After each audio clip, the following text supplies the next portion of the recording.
Right? Yep. Come on. Okay. It's still good morning. How you guys doing today? I'd like you to picture, if you will, you get up to go to church in the morning. You get to church, and you see me, dressed in high-heel women's shoes, fishnet stockings, a garter belt, a leather corset, and a full face of women's makeup. Exactly the point.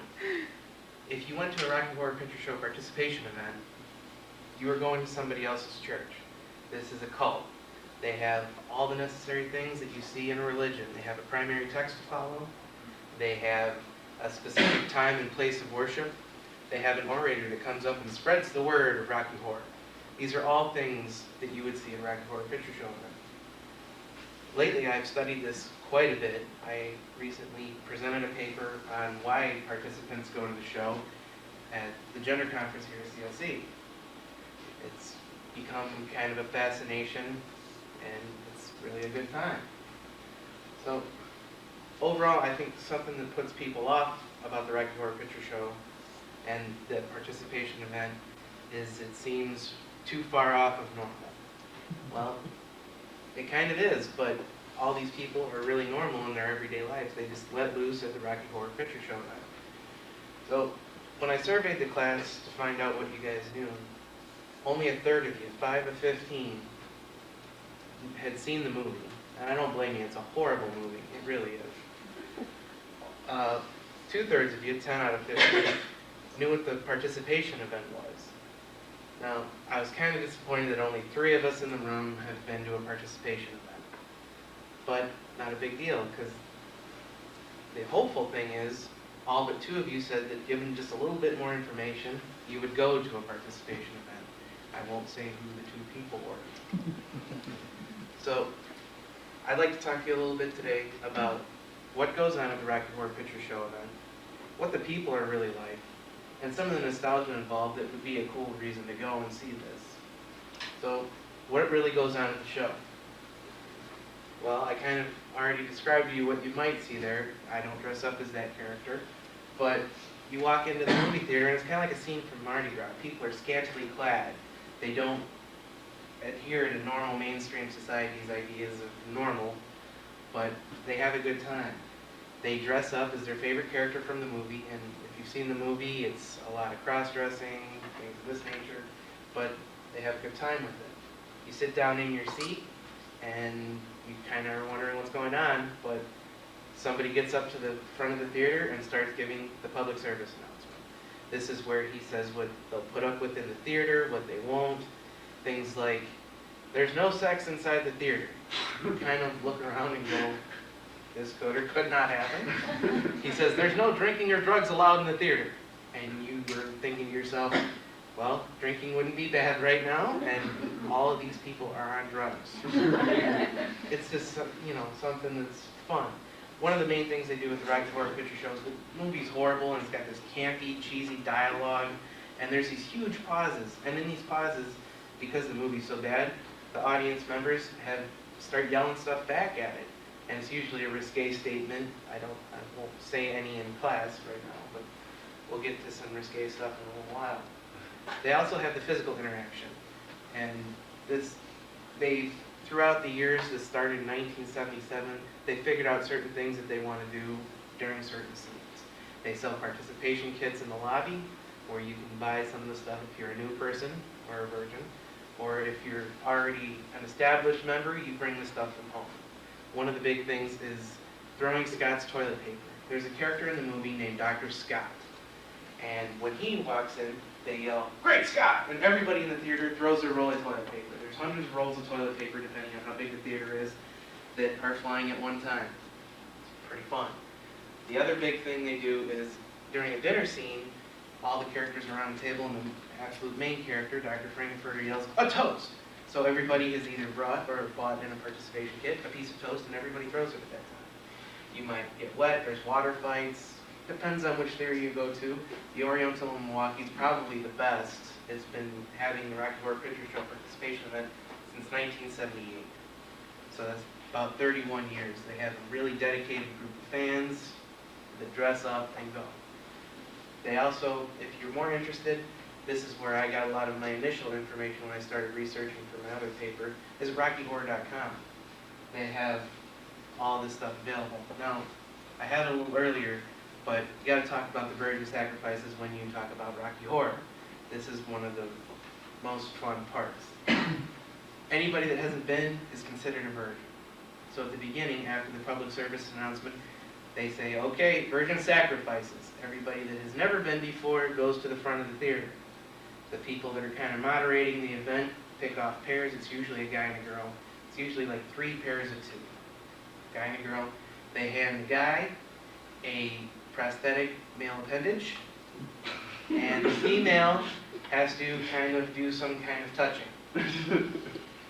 Well, and then they rate, everybody cheers for who does the best performance out of the 3. Whoever does the best performance usually gets some kind of little cheesy prize. But it's kind of the initiation ritual. It's a little degrading, but overall it's just a really great time. And they have a lot of fun with it. So that's kind of one of the big things. And if you are interested in going, since only 3 of us have, you can go to RockyHorror.com and see kind of what might go on at that. But it's all about a good time. If you're really uncomfortable with it, they won't force you. So this is something you might see when you go to take your seat at the Rocky Horror Picture Show. Now, this does look a little risque, but the biggest thing is that person right there, that's a man. You'll see some pictures of others in a second. You might see the lower left walking into the theater, immediately takes your breath away. You might get that when you're buying your concessions. Maybe you don't want concessions after you see these people because you don't know where your popcorn's been bought. And this is actually a cast member that you might see up there enacting the movie at the same time the movie's going on. So now that you know what goes on at the show, what are the people like? Well, they're actually pretty normal, minus how they dress at the Rocky Horror Picture Show event. They have regular jobs, and for the most part, you might not believe it, but they're straight. I know this was a shock to me the first time I went. I did not even know what was going on. So one of the coolest things about this group, like I said, is they're really, really tolerant. They just want people to come and have a good time. If you don't want to dress up and you want to dress in jeans and a t-shirt, they're fine with that. If you want to get fully dressed up, you'll see some people that dress like Dr. Frankenfurter, how I described what I would look like when church.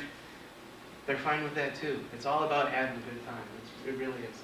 Now this is kind of the fun thing, and I've told some of you this, I saw teenagers to people in their 60s there. I saw virgins of all ages.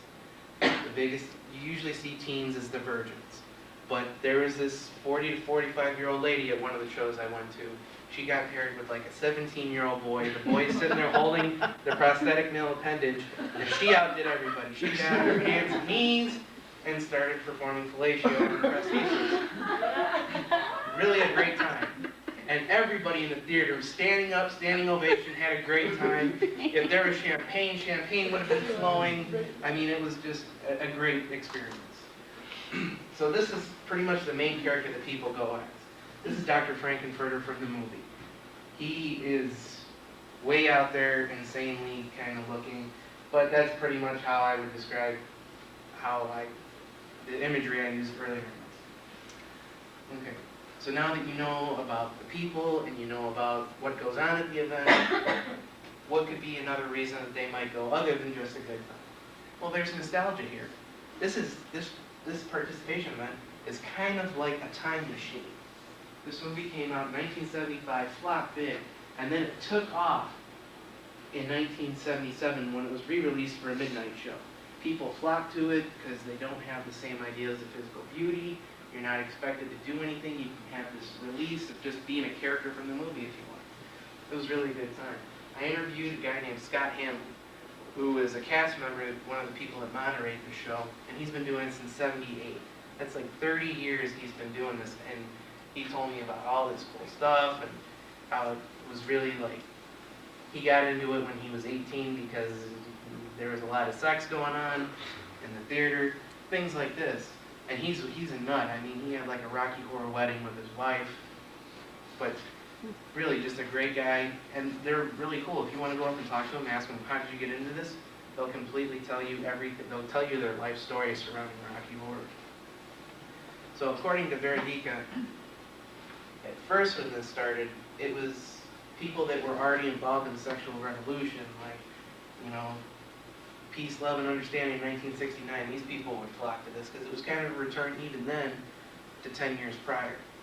Well, now, older people might go to relive kind of their past and say, okay, this is where I was then. I can do this once a month or once a year and totally relive it. Whereas for a lot of us, it would be an experience for us to see what our parents were like. You know, our parents, oh, this is what it was like. You know, I always hear my parents say when I was a kid, this is what was so cool. Well, you go to this and you go, wow, this really is wild. Why do my parents suck so bad now? You know, why are they so square? But, so it's a return to another time. So in conclusion, my first time at the event, I was completely taken aback. I was sitting in my seat wishing I had a poncho because I didn't know what anybody was going to get on me. But by the end of the show, I didn't want the poncho. I was up throwing stuff back at people, having a good time. It's just fun to go and experience how these people live this. It's like, I wish my Sunday morning church was as interesting as these people's church is. So I talked to you a little bit today about what goes on in the show, what the people are like, the nostalgia surrounding the show, and why that would be a draw to it. So I hope now that you know a little bit more, you might go and push your threshold and open your mind with these people. I guarantee you're not going to be disappointed.